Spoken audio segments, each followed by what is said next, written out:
In a world where brokenness met mercy, one woman's story would echo through centuries. You've heard her name in passing, Mary Magdalene, but what you may not know is how far she had fallen, and how far grace would reach to lift her again. Before she met Jesus, Mary's days were wrapped in silence and judgment. The streets of Magdala bustled with trade, laughter, and life. But for her, every footstep felt like a reminder of who she once was and who she had become. People whispered her name in the markets, yet no one spoke to her with kindness. Some feared her, others pitied her. A few simply turned away. The Bible says, "Out of her went 7 demons." Luke 8 verse 2. Whether those demons were spiritual, emotional, or the scars of a broken world, we know this. She carried a darkness she could not escape. Have you ever felt that way? Like the weight of your past follows you no matter where you go? Each morning, Mary watched the sunrise over the Sea of Galilee and wondered if God still saw her. She had heard the scriptures read in the synagogue as a child. The Lord is near to the brokenhearted and saves those who are crushed in spirit. Psalm 34 verse 18. But those words felt like they belonged to someone else. Someone purer, someone less scarred. Night after night, she'd sit by her window, staring at the water, remembering the sound of her mother's voice, the warmth of her father's hands before life turned cold. She wasn't born lost. None of us are. But pain has a way of rewriting who we think we are. And here's something we often forget. Brokenness doesn't mean God has left. Sometimes it means He's getting ready to move. The whispers about a teacher from Nazareth had already begun to spread. They said he healed the blind, touched lepers without fear, even spoke peace to storms. Mary listened from the shadows, her heart torn between disbelief and desperate hope. Could there really be a man who looked at the unworthy and saw worth? Could the God of Abraham remember a woman from Magdala? But what happened next would change her life forever. For days, she fought the pull in her heart. The stories seemed too good, the miracles too impossible. Still, something in her spirit stirred each time his name was mentioned. Jesus. It wasn't the first time she'd heard of a prophet or healer, but this was different. They said he spoke with authority and compassion. Meanwhile, her nights grew heavier. The weight she carried felt unbearable, as though darkness itself tightened around her soul. She'd walk through narrow alleys, hearing echoes of laughter that reminded her of a life she no longer lived. In those moments, she whispered to the wind, "God, if you can hear me, send me help." Have you ever prayed that kind of prayer? The one whispered through tears when words no longer make sense? Sometimes, God answers not with thunder, but with footsteps drawing near. One morning, as sunlight spilled across the hills of Galilee, Mary heard a crowd gathering near the town square. Curiosity drew her closer, though part of her wanted to turn back. The shame of her reputation pressed like chains around her feet. But something about the voice she heard made her stop. It was calm yet commanding, gentle yet firm. Each word carried power, not the power of fear, but the power of love. The man stood in the center, speaking to fishermen, mothers, children, and outcasts. He told them about a kingdom not of this world, a kingdom where the last would be first, where mercy triumphs over judgment. Mary froze. Every syllable seemed to pierce straight through the walls she'd built around her heart. When he looked across the crowd, his eyes met hers, and for the first time in years, she didn't look away. Something happened in that moment, something words cannot fully explain. But this was only the beginning, because what Mary didn't yet know was that the man before her would soon call her by name, break the chains of her past, and turn her story into one of faith that still speaks to us today.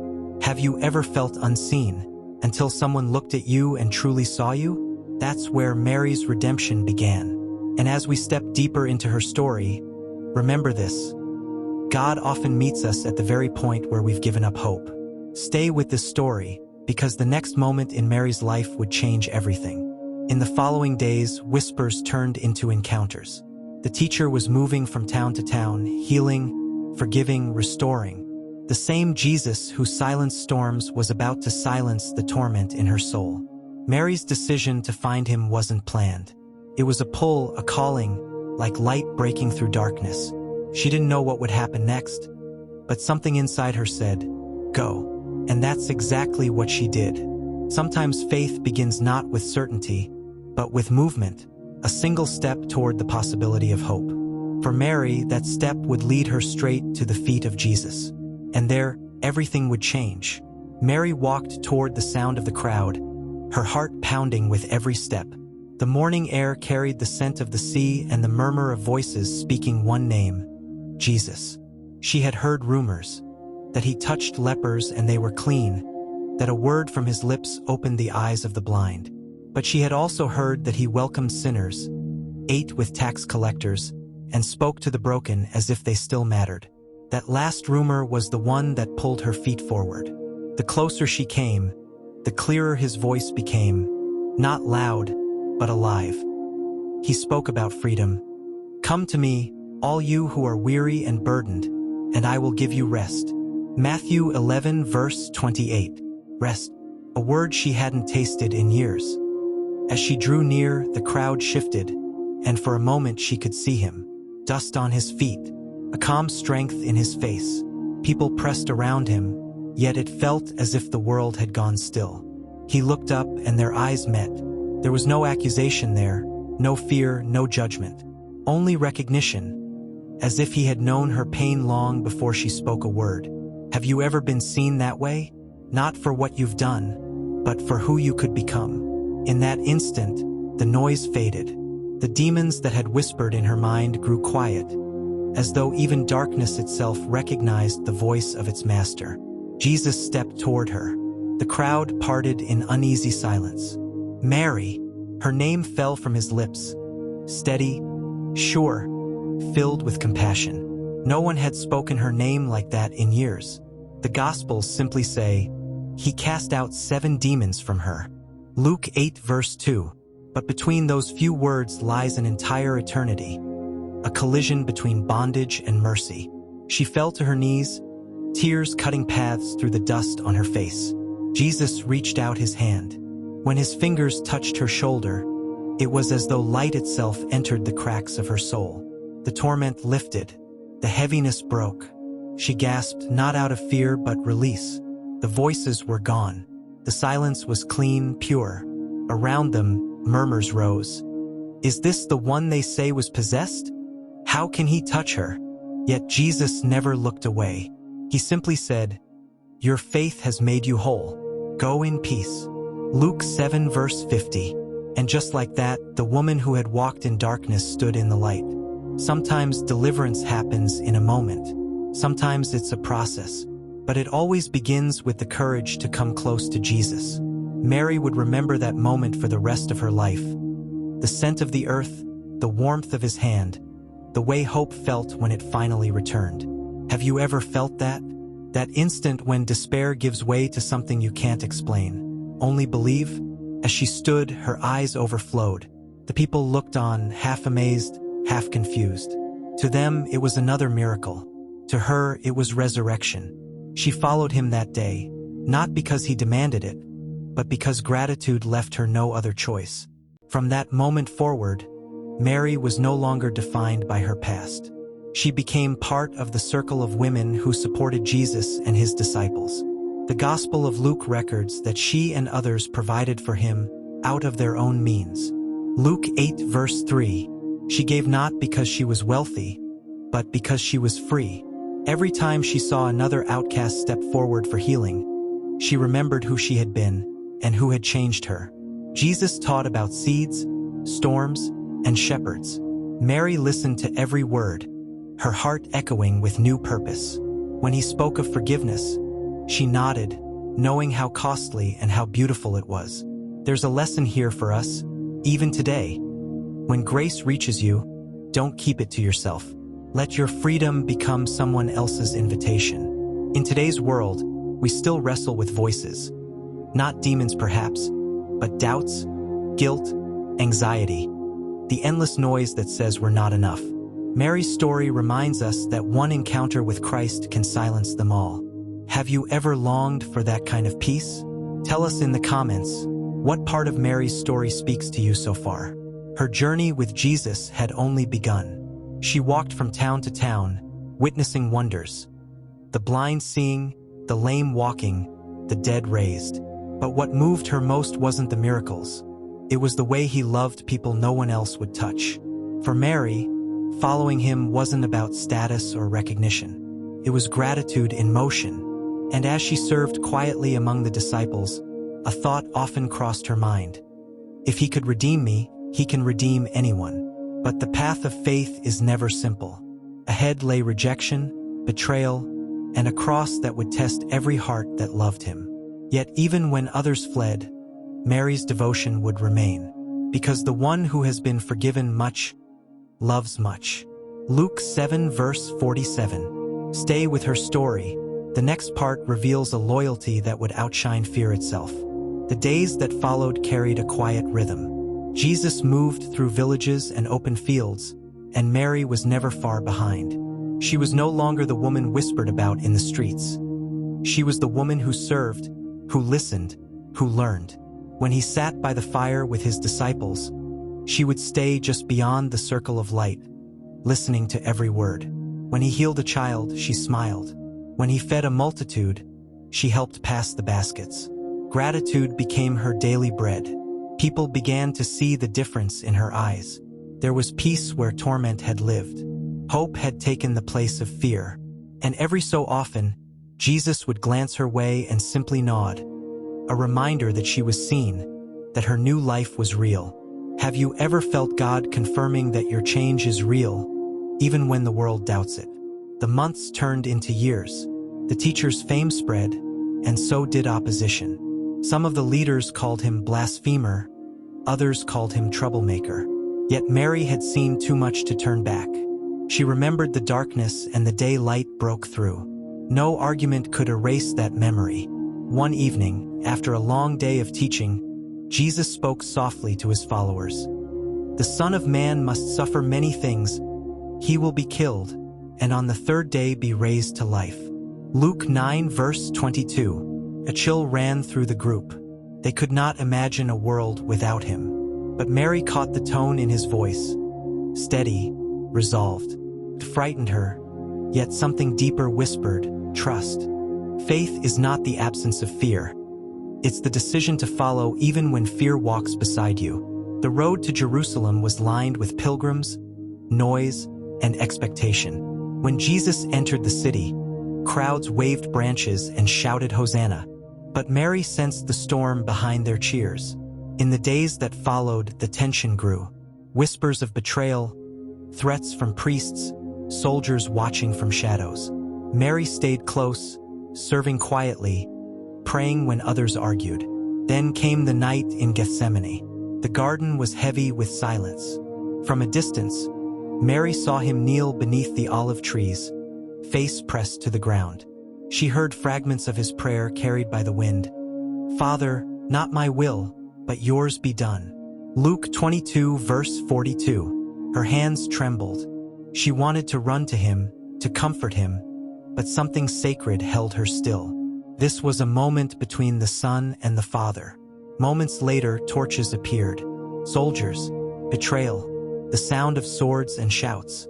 The disciples scattered. Fear spread like wildfire, yet Mary could not move.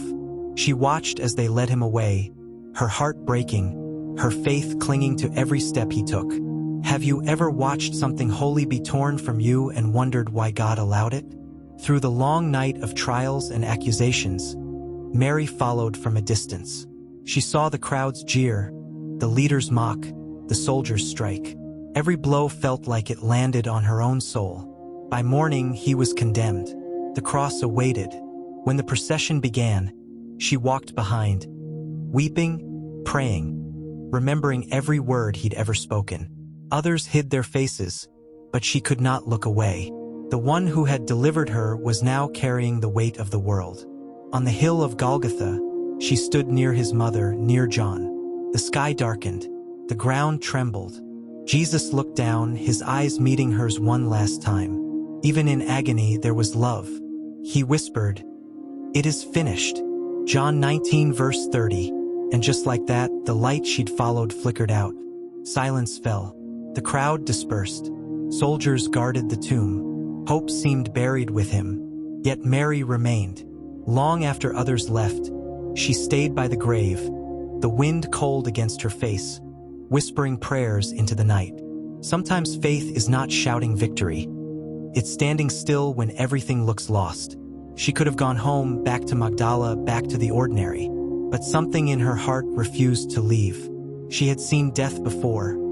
This was different. Somewhere beneath the sorrow, a promise stirred. He had said he would rise. But could it really be true? Dawn was coming, and with it, the greatest revelation in human history. Stay close to Mary's story, because what happens next will ignite hope for every generation that follows. The morning was still, the sky brushed with faint gold. Mary walked toward the tomb, carrying spices, a final act of love for the one who had changed her life. The air was cool, heavy with silence. Her heart was torn between faith and despair. As she approached, something felt wrong. The stone, the massive stone, was no longer in place. Panic surged. She dropped the spices and ran. The tomb stood open, the linen strips lying where his body had been. For a moment, the world spun. Had someone taken him? She turned and ran to tell Peter and John. They came, they looked, they left, confused and silent. But Mary stayed. She could not leave. Not now. Not ever. Tears blurred her vision as she looked once more into the tomb. And then she saw them. 2 angels sitting where the body of Jesus had lain. One of them asked gently, "Woman, why are you crying?" She whispered, "They have taken my Lord away, and I don't know where they have put him." John 20 verse 13. Then she turned, and there stood a man. Through her tears, she thought he was the gardener. "Sir," she pleaded, "if you have carried him away, tell me where you have put him, and I will get him." And then she heard it, her name, Mary. One word, one sound, one voice she would never forget. Her breath caught in her throat. The tears stopped. She turned fully toward him. "Rabboni!" she cried, "Teacher." In that single moment, death bowed to life, sorrow turned to joy, and the woman once broken became the first witness of the risen Christ. Have you ever realized that God calls you by name, even when you can't see him clearly? Jesus said to her, "Do not hold on to me, for I have not yet ascended to the Father. Go instead to my brothers and tell them, I am ascending to my Father and your Father, to my God and your God." John 20 verse 17. So Mary ran, not in despair this time, but in victory. Her feet, once heavy with grief, now carried the greatest news ever told. "I have seen the Lord." Think about that.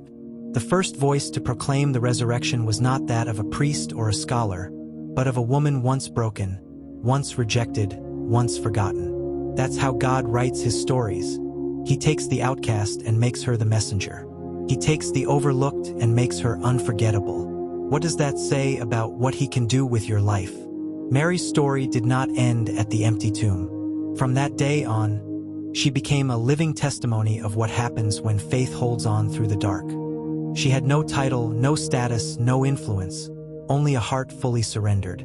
And that was enough for God to make her part of the greatest story ever told. Today, her name stands not for shame, but for strength. Not for sin, but for salvation.